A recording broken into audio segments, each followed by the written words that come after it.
Hi, everybody, and welcome back to English Digest. I'm Pat. I'm Leah. And today we're looking at the second part of our article on Pushkin's The Queen of Spades, this short story written by a Russian author, which we'll get into. So you might remember from yesterday, hopefully you listened to that too, the story was about a guy called Herman who found out that there was a secret to win a lot of money on a particular card game. But to get this secret, he caused the death of the countess who was supposed to know the secret. And this fella originally was not even a gambler himself very much. He would sit in the corner and listen to the stories that were being told. But his greed for that possibility to gather all that money together into his hot little hands led him to get to the gambling tables and try his luck. Yeah, and in getting the secret, he kind of broke a maidservant's heart and caused the death of the countess herself. She then seemed to open her eyes and glare at him during her funeral, then appeared as a ghost to him to tell him the secret, and although it seemed to be going well, on the very final bet, he ended up losing because he'd somehow put all his money on the Queen of Spades, and he then noticed the cards seemed to look like the Countess, and the cards seemed to wink at him. So what exactly was going on there? As it's a story that starts off as kind of like a human morality story. That's what I was going to say too. We're getting into the morality of human nature. But then it also changes into a kind of a ghost story almost. So what sort of story is this? We're going to discuss that and a few other things in part 2 of our article. So let's read through it first. The Queen of Spades is a short story by legendary Russian writer Alexander Pushkin. Published in 1834, it has inspired a number of other works, including classical music composer Tchaikovsky's opera of the same name, along with several movies. The inspiration for it comes from a real Russian noblewoman said to have learned the pharaoh's secret in Paris. The Queen of Spades carries a clear warning against the perils of greed and poses interesting questions about what's real and what isn't.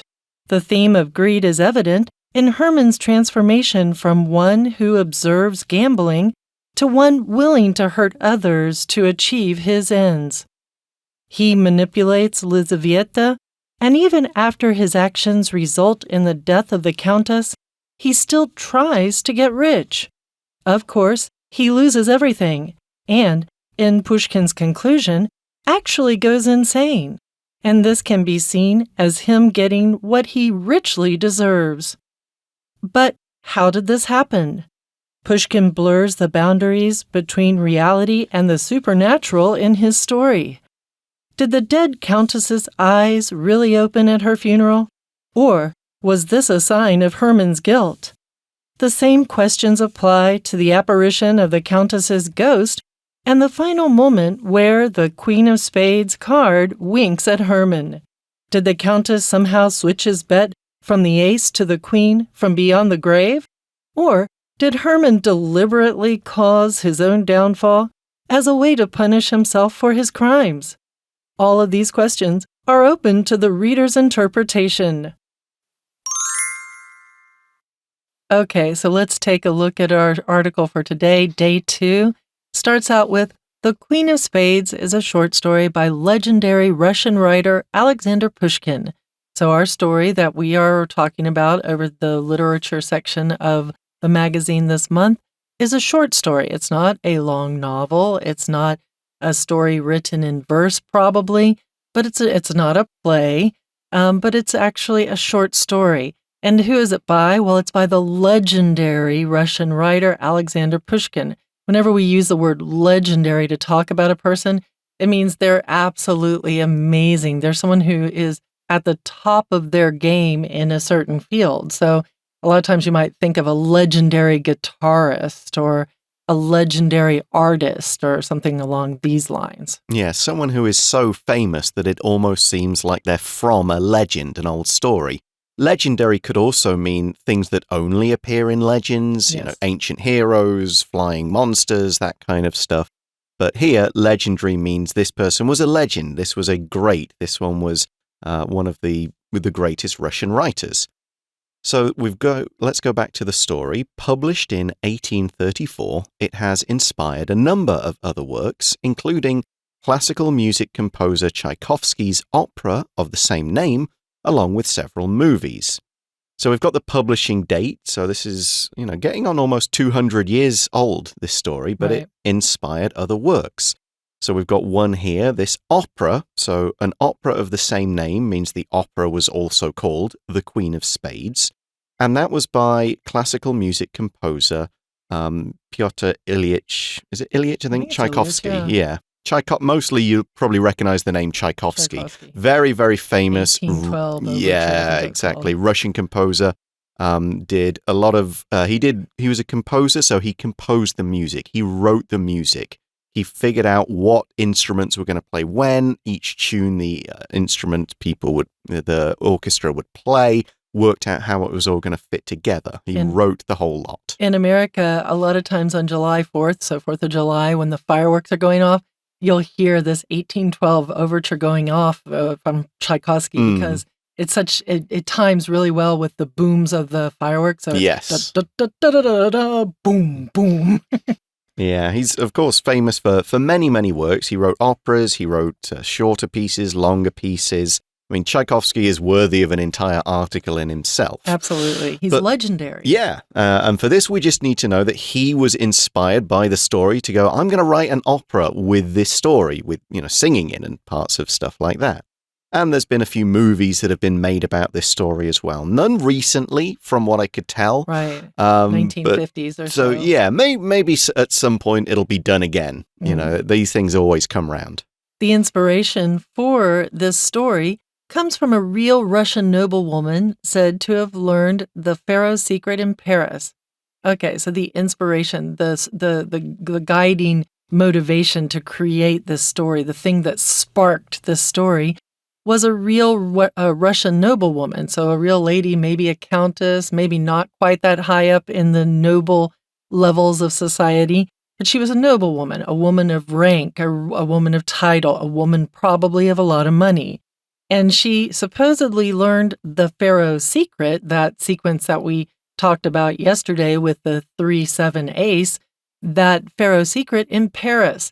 From my understanding, a little bit of looking into Pharaoh, it was a very popular game in Paris, and it was also a very popular game in the Wild West in America for a bit of time as well.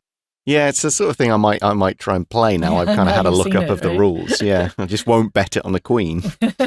So the article then says, the Queen of Spades carries a clear warning against the perils of greed and poses interesting questions about what's real and what isn't. If you notice, the Queen of Spades is in quotation marks, right? Mm-hmm. So we're not talking about the actual Queen of Spades in the deck of cards. We're talking about the story. That's right.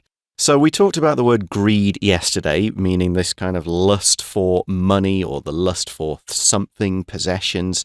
And here the story is warning against the perils of greed, the dangers, the bad consequences that can and do happen if you give in to greed, if you chase wealth and don't really care about who gets hurt as you try to get it, then bad things are going to happen to you. So the perils of greed, that's one of the main and fairly obvious themes of this story. It's a clear warning. Don't be greedy. Bad things will happen. Right, and it poses or it brings out, talks about these interesting questions about what's real and what isn't. So this is where we're starting to turn slowly into talking about kind of the ghostly side of our story or the supernatural side. That's going to come out a little bit in the second half of our talk today.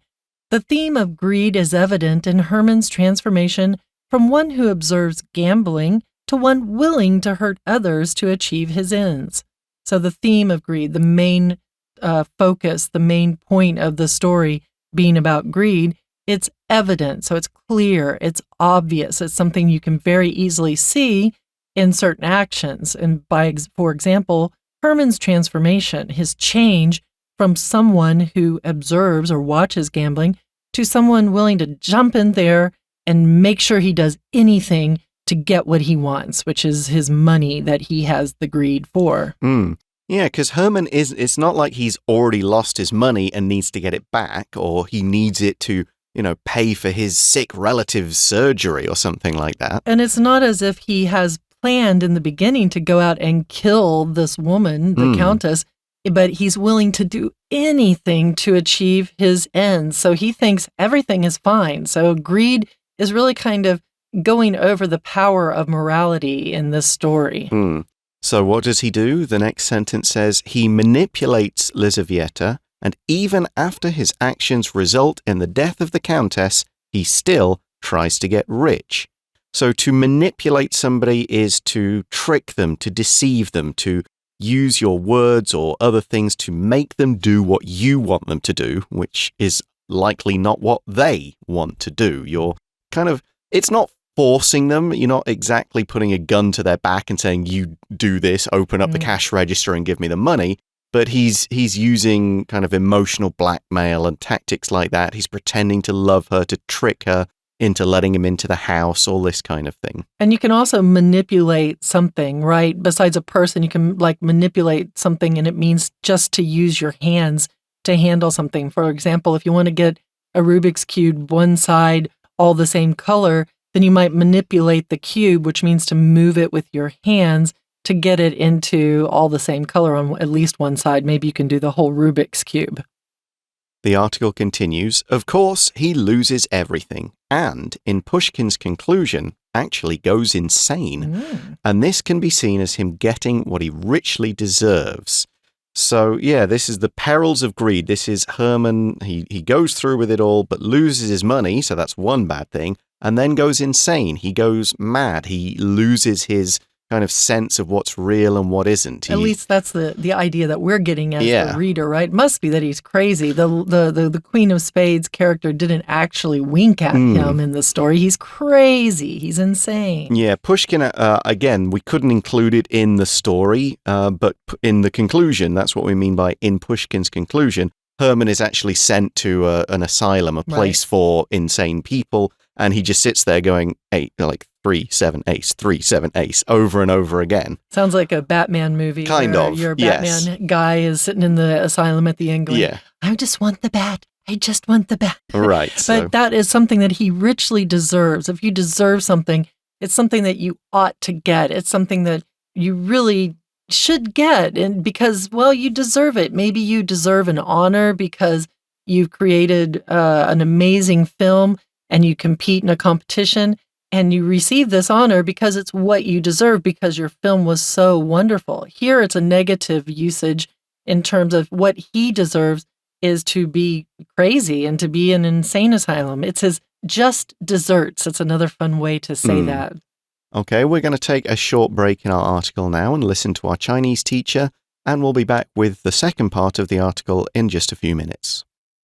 听众朋友大家好，我是安娜。我们昨天带大家看黑桃皇后 The Queen of Spades 这个故事，不知道到底是鬼故事还是不是鬼故事吼。好，我们今天来看一下这个故事到底有什么主题呢？昨天有带大家特别针对第一段的最后一句有一个 greed 贪婪这个字有特别抓出来，对不对？没有错。当然这个文学的主要都还是会有一些主题去探讨啦，也就是因为这些经典的主题在现在当中都还是人性，所以大家还是会去不断的流传，不断的阅读。那这个故事其实就出版于1834年，那它的作者呢是一个俄罗斯的传奇作家，就是普希金 Pushkin。那我们刚刚提到的都在第一段第一句跟第二句的地方，不晓得大家有没有注意到第一段的第二句它其实是个分词构句呢？因为句子如果一开始是用 ing 或者是 pp 开头又打逗点的话，通常都会跟逗点之后的主词会有文意上绝对的关系。比如说在第一段的第二句 published in 1834， 到底是什么东西被出版啊？逗点之后当然是 it， 当然是这个文学作品。所以如果句子要还原的话，我们可以说The Queen of Spades was published in 1834, 逗点 and it has inspired。 那如果都是在讲同样的事情，逗点之后的 and 干脆省略，所以前面的主词动词都会删掉，这就是所谓的分词构句，会让句子呢可以完全的比较的简化，然后也比较流畅。那当然我们看到1834年到现在几乎已经是200年的作品，它这么样的经典，其实这部作品除了经典之外，也主要是因为它有启发其他的作品，包括像一些同名歌剧啊，还有其他的电影。那故事是不是真的是真实存在呢？其实灵感是来自于一个真实存在的俄国女士，而且是贵族哦。而且据大家说，她真的是在巴黎学到了法罗游戏的秘密。这里是在第一段第3句的地方。那这里的第一段第3句，我们先看到逗点前面有 a real Russian noble woman， 逗点之后其实有非限定用法的关系子句，不过 who is 整个删掉，被简化了。那这里的 who is to said have learned the Pharaoh secret in Paris， 其实也有一个特别的句型，就是被动表示客观的讲法，也就是说他被大家说他有在巴黎学到法罗游戏的秘密，就是被动表示客观。好，那么当然我们接下来还是要看到故事的整个主题呀，主题就是所谓的贪婪嘛 greed， 所以在作品当中其实就对贪婪这件事情对大家做了一些警告。然后呢，还有另外一个主题，就是到底什么是真的，什么不是真的。那比如说到底真的有鬼吗？然后最后那个女伯爵是真的在那个黑桃 A 上面跟他眨了眼吗？接下来我们就来看一下第2段。好，在这个主题有关于 greed 贪婪的这个 greed 是可以看到在 Herman 的 transformation， 也就是他的转变啦。一个人当然贪的时候就是会变得很奇怪，所以 Herman 也是啊，原本他只是静静的看着他的这个 peers 同才赌博啊，然后后来发现原来可以真的一夜致富，真的很有钱呢，因为贪婪的关系就变了。所以在第2段第1句啊蛮重要的，除了文意，还有它句子也很长，有带了2个限定用法的关系子句。这部分我们来看一下。既然 Herman 他有转变，这个 transformation 是从怎么样转成怎么样呢？第2段的第1句我们从 from one 然后拉过去一直到 to one， 先把 from 跟 to 这边抓出来。那后面的 one 呢是什么呢？ one 就是一个什么样的人，不过都带的限定用法关系子句，所以我们从 from one who 一直到 gambling 这边又括号 to one 到了另外一种人 willing 一直到句尾也左右括号。好，所以 Herman 怎么样转变呢？他从一个本来是观察赌博的人 from one who observes gambling to one到了另外一种 willing 前面是关系子句的简化，省略的是 who is be willing to do something 愿意做某事嘛，居然却愿意去伤害别人达到他的目标。所以这一句呢感觉上有点长，其实是因为有2个简化的2个这个限定用法的关系子句，而且在主题的这个 greed 当中啊，一个人的转变是很重要的。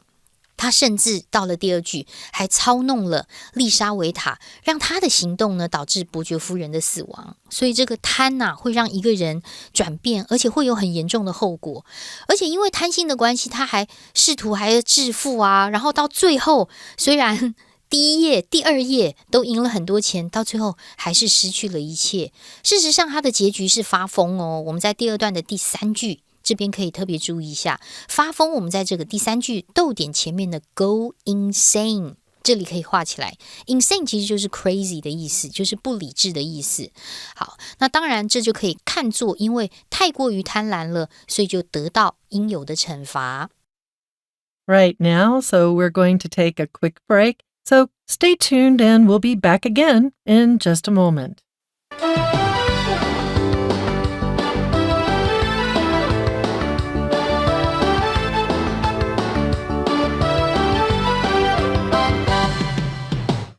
Welcome back, guys. We're still talking about the Queen of Spades. And right now we're moving into the section of the story where we're getting into the supernatural. Ooh, it's Halloween in our story. So we start out with, but how did this happen? How did it happen that Herman ends up insane and sitting there and receiving his just desserts and being crazy? Yeah, how did he end up putting all his money on the Queen of Spades? Like, what went wrong? And we see in the article, Pushkin blurs the boundaries between reality and the supernatural in his story. Now, if you blur something, you make it not kind of straight and obvious. You make it hard to see. Think of you're writing on a piece of paper and then you wipe your hand over the ink before it's dried and your writing would be blurred. Right. You blur your own writing. In this case, we're blurring the boundaries between two things. The boundary is kind of like the dividing line, like this is on one side and this is on the other. Country boundaries. Yeah, like a border between two countries. But if you blur that boundary, then you're basically not sure where one starts and the other ends. You can't see the clear dividing line between the two. So to blur the line between two things is to kind of put them together so you're not really sure which is which and what's going on. And I have to say, when I read this introduction to the story, and we've been talking about it, it connects to me to Edgar Allan Poe. He's somebody who lived around the same time as Pushkin. They were both kind of romantic writers, which we'll talk about some in our story tomorrow. But there's a Gothic element to this. And when you talk about something being Gothic, it's very dark and very mysterious and involves a little bit of the supernatural, especially in Gothic writing. And Edgar Allan Poe was definitely a Gothic writer. But I kind of wonder if in some ways Pushkin didn't, go into that area a bit as well. Yeah, absolutely. And because he brings in this case, the boundaries are between reality, so a man getting into trouble about gambling and hurting people and stuff, and the supernatural. Often we see the supernatural. It's often with this definite article, the supernatural. So things that are more than natural, things that are outside nature. So if you talk about ghosts, if you talk about monsters, if you talk about spirits, that is the supernatural. There are a lot of beliefs in Taiwan around Ghost Month in the summer that that's when the boundaries between our world and the supernatural world of the ghosts is blurred. Yeah, and they get very thin. Yeah, they often talk about the boundaries being very thin. Yeah, the gates open and the ghosts come out and you leave out some food and you don't go swimming. So the supernatural is that sort of world of ghosts and spirits and things like that. So in talking about this blur, we see here, did the dead countess's eyes really open at her funeral? Or was this a sign of Herman's guilt? So the question really comes down to, well, is this real? Or was it just something that was going on in his head? Was he already insane at this point of the story? Because when he drew that pistol and went too far and caused the woman to die of fright, did he feel some deep sense of guilt? Or is his greed still winning? And this is kind of the question that we're talking about in this sentence. And the same questions, is it real? Did it really happen? Or is it just he's creating it out of his own guilt? The same questions apply to the apparition of the Countess's ghost and the final moment where the Queen of Spades card winks at Herman.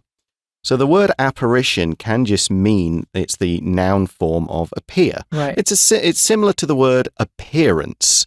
The reason I chose to use the word apparition because apparition is also a synonym for ghost. Right. So it's kind of got a double meaning in this sentence. And it often is paired with ghostly apparition or terrifying apparition.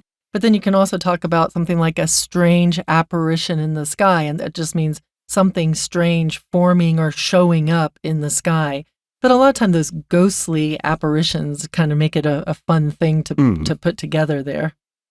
So yeah, did this happen? Did the card wink at him or not? What is going on? Is the ghost real or what's going on here? So the card, did it wink at him? Did the Countess somehow switch his bet from the ace to the queen from beyond the grave? Or did Herman deliberately cause his own downfall as a way to punish himself for his crimes? I love the complexity of this that must have been put down on paper when Pushkin was writing, right? Because when we talk about it here, it all seems very simple. It's bringing up all these questions about that blurring of reality, but to put it into writing so that the readers, when they read the story, go, what's going on? That's quite fun and mystical. He must have had a good time writing this story. So again, we're going to look at that sentence. So did the Countess somehow switch his bet from the ace to the queen? Was it the Countess? This is one side of the blur, right? Did the Countess do this from beyond the grave? that concept is something supernatural. If somebody does something from beyond the grave, they're often communicating after they've died. Your grave is where you're buried when you die. So if you communicate from beyond the grave, maybe someone is having a seance where everyone's sitting around a table and you come and you make the table shake, or you knock on the table, or you talk through one of the people sitting around the table. And that's you talking from beyond the grave. That's the expression that comes out. Or did Herman deliberately cause this because of his own sense of guilt? So if you deliberately cause something, it means you do it with intention. You mean for it to happen, and it does happen. And he's maybe at this point so crazy with the guilt that he has in his brain from killing the Countess that he intentionally causes himself to fail. He's just kind of crazy. He causes his own downfall. Your downfall is your kind of fall and ruin from a point or place of success into a point or place of failure. You might talk of a successful sports team's downfall. They were good for a while, and then some stuff went wrong, and now they're just not very good. Or a star's downfall. Yeah, the star gets involved in some, maybe gets addicted to something. It's their downfall, or just they get injured in an accident, and it's an unfortunate downfall, that kind of thing. So did he kind of get to the final night on betting on the ace, but think to himself somewhere, I don't deserve this. I shouldn't win all this money. I'm going to kind of put it on the queen, even though I'm kind of telling myself it's on the ace. It's almost like his brain has been broken in two, and half of him's doing one thing and the other half thinks it's doing the other thing. And I really love how this whole article today ends up with the last sentence. It's all about us making this decision. All of these questions are open to the reader's interpretation. So we brought up all these questions at the end of today's section, and it's leaving us kind of going, what's going on? Is it left? Is it right? Is it up? Is it down? Is it black? Is it white? Well, guess who gets to decide that? All of these questions are open to the reader's interpretation. That means it's up to the reader to decide, to interpret, to determine what they think is really going on in the story. Yeah, Pushkin doesn't give you the answers. There's not an explanation of what's actually happened. It's not a mystery novel where you learn all the solution at the end. Right. It's a mysterious novel or short story where you go, I'm going to decide what I think happened, and that's what I will think. So, of course, other people can interpret it or understand it in a different way. But that's the end of our part of the article. We're going to hand over to our Chinese teacher once more, and then we'll be back to wrap things up. 不过我们可能会想说，这个故事到底是怎么样的发生的？然后这样子，作者是如何来表现他的手法？其实啊 ，Pushkin 他在整个故事的描述手法当中，他是把现实的 reality 还有超自然啊，因为有鬼魅嘛，然后又有这个女伯爵好像对他眨眼之类，对于这种现实跟超自然其实是模糊的界限。所以作者我们在看这个故事的时候，会觉得说，这真的是一个鬼故事吗？然后他真的是有鬼出现吗？告诉他秘密吗？还是没有呢？我们在第3段第1句这个地方，我们可以把 blur the boundary 这个地方划线起来。boundary 就是所谓的界限的意思。前面 blur 这个动词啊，就是模糊的意思。有时候我们可能会哭的时候，我们的这个视线可能会模糊掉，这个时候也可以用 blur 这个动词。那当然后面的 reality 还有 the supernatural 也都是在这个故事当中的重点。比如说在第3段特别有提到，在葬礼上的时候，死去的伯爵夫人是不是真的睁开眼睛，还是说这是他自己内疚的一个迹象，感觉 the Countess 的这个眼睛真的是睁开呢？然后还有同样的问题，就是我们刚刚说的伯爵夫人这个鬼魂真的有出现吗？然后呢，最后是不是真的有跟他眨眼睛呢？在第3段的第4句这个地方，因为还蛮长的，我们特别要来看一下。首先先看一下它的动词 apply to to 是介系词哦，它指的是适用于什么什么。比如说这个问题是不是适用于这个场景，或者是校规也适用于哪里吗？什么规则适用于哪里？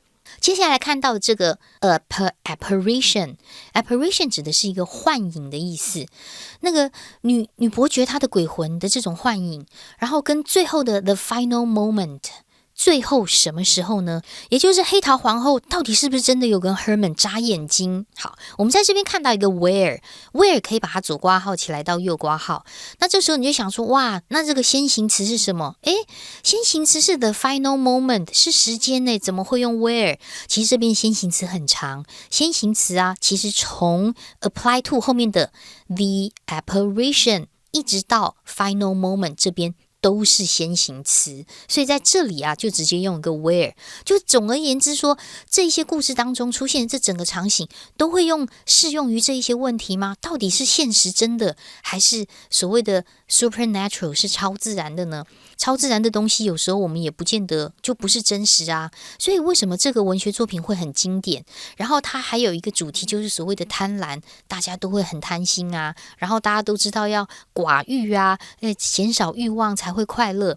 所以这个作品啊，其实蛮值得一读，而且重点是这个作品其实没有很长，所以如果大家有时间的话，其实网络上就可以找得到哦。不过明天我们还会带大家来看一下俄国文学之父普希金。我们明天见，我是安娜，拜拜。That's all we have for you today, folks. We hope you've enjoyed looking at day 2 of the Queen of Spades, and you'll join us again tomorrow as we look at it a little bit more deeply into the life of Pushkin himself. And thank you for joining us at English Digest. I'm Leah. And I'm Pat. We'll talk to you soon. Bye-bye. Bye.